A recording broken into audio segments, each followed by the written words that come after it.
Okay, good morning. Gadol Torah, great is Torah. Shemei refuah, it brings refuah l'kol chai to all living things. Who needs a refuah? Shmuel ben Deborah, Shmuel ben Merav, Hillel ben Hila, Baruch Yehuda ben Yehudis Golda Basili Zahana, Chaim Yaakov, Zev ben Sarah, Yosef Yitzhak ben Leor, Shoshana bas Hana, Gary Robert, son of George, Yaakov Shaul ben Hana Miriam, Tuvia ben Avram. Toba Miriam bas Chan Rachel, Yair ben Adela, Yisrael ben Yamin ben Leah Gittel, Devor Leah bas Urusahuva Liba, Rivka Mina bas Chaya Esther, refuah Shlema. Any others? Avram David ben Esther Rivka. Refuah Shlema b'Korev. Amen. And Shalom Dovber ben Rachel Bela. Refuah Shlema b'Korev Mamish. Amen. Okay, Bez Nisan, birthday of the Rabbi Rashab. Birthday, Yortzeit. Yeah, Rabbi Rashab. Yortzeit.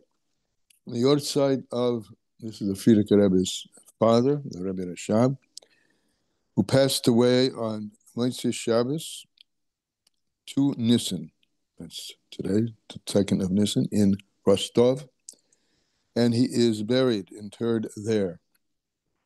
The first mimer of Rab Shalom Dovber, the Rabbi Rashab, was delivered after the passing of his father. This was an immediate succession, without a gap really, between the Rabbi Marash and the Rabbi Rashab. So after the passing of the Marash, and when was this? On the second day of Chol HaMoed Sukkos in 1882, beginning Keser Yitnu Lecha, a crown is given to you. The last public mimer in his lifetime was delivered at the Purim Suda in 5680, beginning Reishis Goyim Amalek, Kate Shom L'Chayshech. There will be an end to darkness. I just want to say that I learned that the Rebbe Rashab was known as the Rebbe of Keser because he taught a lot about Keser. I think Hemshech Chaim Beis is about Keser, right, Rabbi? Which sefer? Hemshech Chaim Beis is about. Well, yes, it's about Keser. Yes. So yeah. Keser, Sheba Keser, and levels in Keser, and levels in, yes, and a lot more. But yeah, I hear you. So the starts his first mimer, and Keser Yitnu Lecha is related. Yeah, and Kate Shom L'Chayshech is connected. There will be an end to darkness when the Or of Keser, when Keser Malchus, the crown of the king, shines down below. Lessons in Tanya. All about how to do this, how to bring the crown, the Ratzon HaElyon, the supreme will, and the Tainug of Hashem down into this world and fulfill the destiny of creation. This is what Sefer HaTanya is all about. Chapter 38. Yes, we're getting a new chapter, which in Lessons in Tanya, by the way, is on page 513. And over here, Makuti Amorim, Perek Lamed Ches, Perek 38 on page 98. So, having extolled the virtues of learning, Gadol Torah, right? We say at the beginning, Gadol Torah, great is Torah. Talmud Torah, Keneged Kulam. We say at the beginning, right? The greatest is Torah becomes refuah. It brings healing to everything. But overall, Chazal have said, Talmud Torah, Keneged Kulam. The learning of Torah is weighed against everything. Yet, we know that Masa Hu Ha'ikar, the main thing is deed. So we're going to begin now a nice little woven tapestry. I would say woven like a woof going back and forth between deed and kavanah, deed and intentionality, deed, what you do, speak and do, and what's going on inside of you, your kavanas. Okay, we'll start. V'hine im kol hanal, with everything that we've said above, that there's nothing like Torah. Yuvin will be understood heitev, very well, it will be understood. Psak halacha, the psak, the final din, the judgment. What's the judgment? Well, we know the final judgment. Well, we've said it many times. Godel Torah, great is Torah, shemevi l'dei masa. It brings to deed. So that's the psak halacha. The psak halacha is, which is harucha b'talmud, which is elucidated, really means spread out in the Talmud. Poiskim, and those later poiskim who paskin the halacha. They paskin behira lav kediba domi. That thinking about it, ruminating, it's often the word they translate here, is not like speech. Right? Speech is one of the three garments of action, machshava, diba, and masa. Ve'im kora krishma b'machshavte b'liboy bilvad, levad, and if one reads Krishma, Shema Yisrael, and doesn't enunciate it with one's mouth, but just in one's heart, and with all the power of your heart, but only with the power of your heart, and you're silent, you haven't fulfilled your obligation, because ma'aseh hu ha'ikar. But tzorech laksa, in fact, you have to go back, v'likres, and read it again. Likewise, b'bichas hamazon. Similarly, in bichas hamazon, you can't be yotzi the bichas after eating by just reading them silently to yourself, no matter what kavanas you have in your heart. So these bichas hamazon, which are from the Torah, right? They're not from the Rabbanim. Ubishar bichas the Rabbanim, and all other mitzvahs and blessings which come from the Rabbanim, the tefillah and davening. V'im heitzib fosov. If you bring them into your mouth, and you have no intentionality whatsoever, it doesn't mean you're distracted. That's a kavana also, a negative kavana. But it just, you're not having any of the inner dimension, the inner feeling. You're just saying the words. Yeah. With no kavana at all, at least in practice, you fulfill the mitzvah. And you don't have to go back and say all those things with kavana, except except for the first pasuk of Krishma, the Shema Yisrael Hashem Elokeinu Hashem Echad, has to be said with your mind, heart, and lips together. And also, because Shonish shall tefillah, the first bracha of Shemona Esrei, of Birchas Shemona Esrei, Ukedeisa Bereish Perek Beis the brachas, as is brought in the Gemara at the beginning of the second perek of Masechta Brachas. So Ad Kan, until now, mitzvahs kavanas. So we have a distinction. We have kavana, and we have the action. So we have the mitzvah of kavanas, right? As you said, certain kavanas, certain things require kavanas. And generally, further on, if we go further, mitzvahs kriya is the mitzvah of just reading it.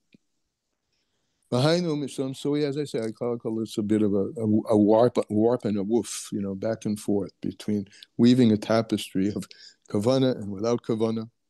Because the reason that kavana is not required, in general, as we said, to fulfill the mitzvahs b'diavad. In fact, and b'diavad is important here.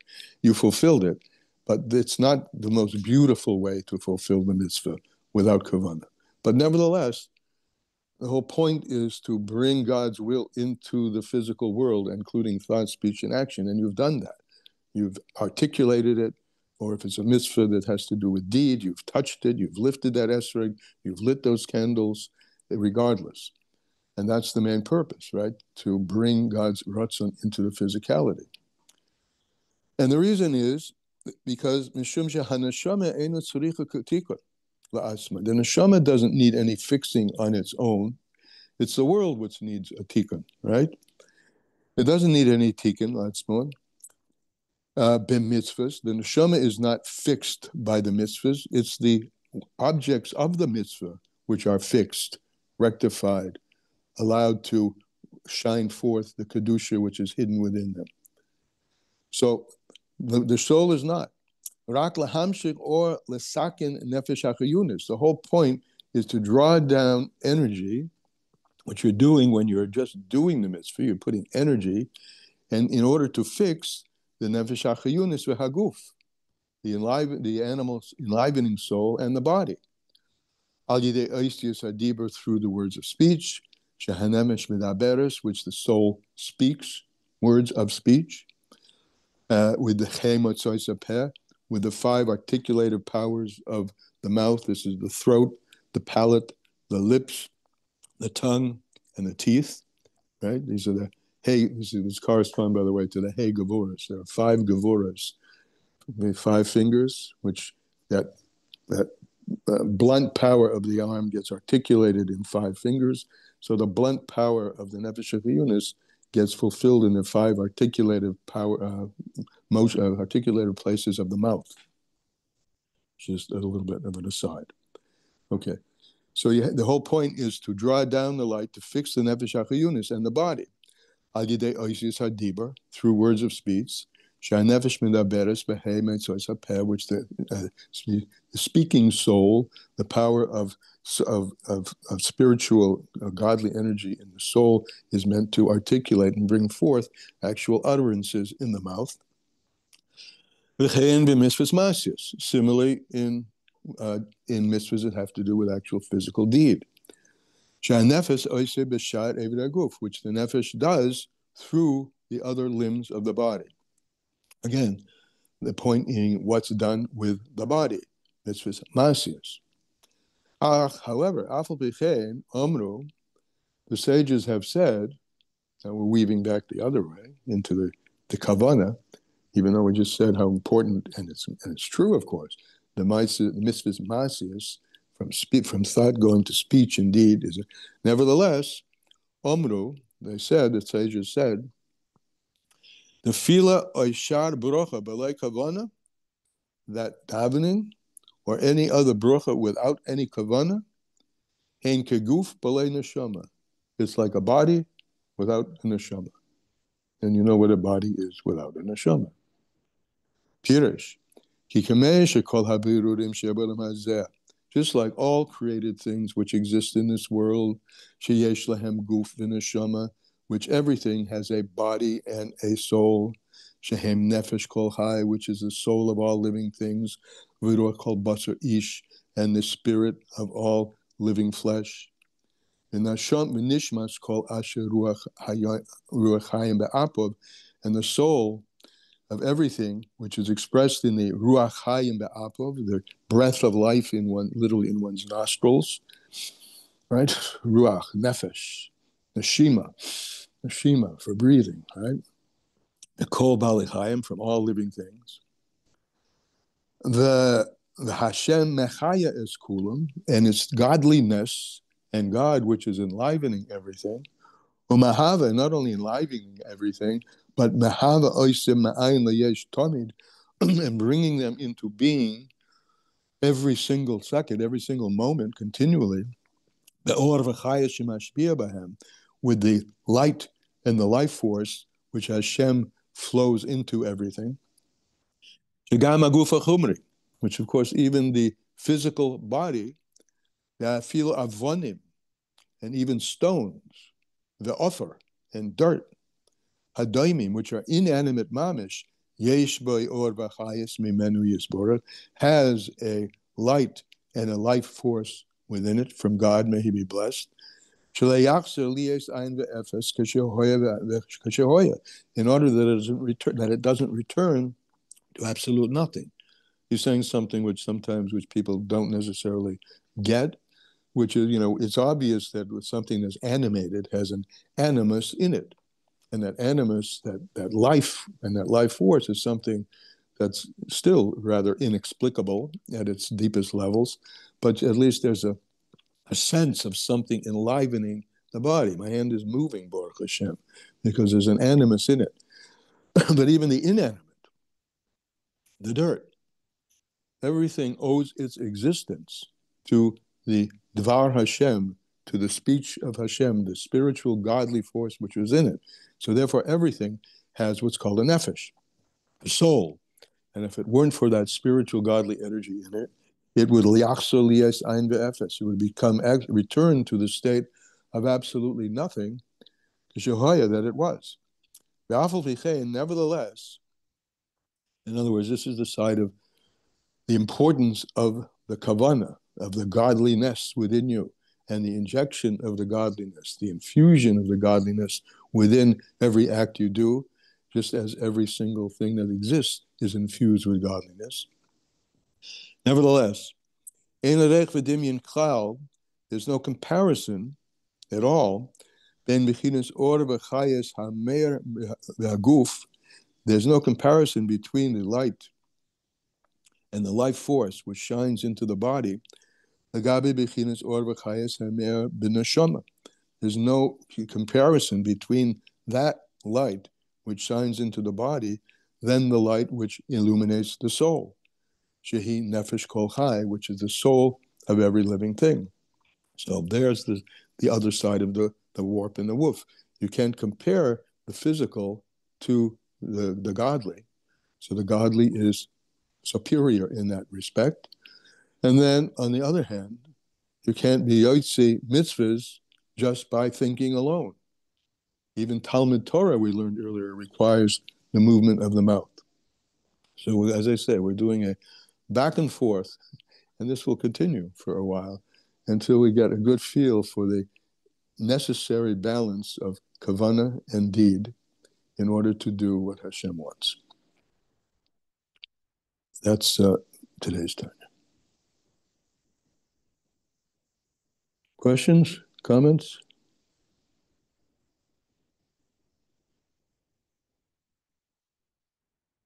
Okay. Since he's left us hanging, There is one. they're Okay, coming thank up. you. Oh, Good morning.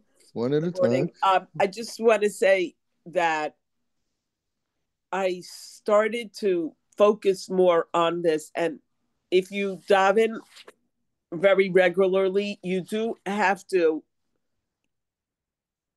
make a decision that you're going to say words at least audibly, that you should hear what you are saying.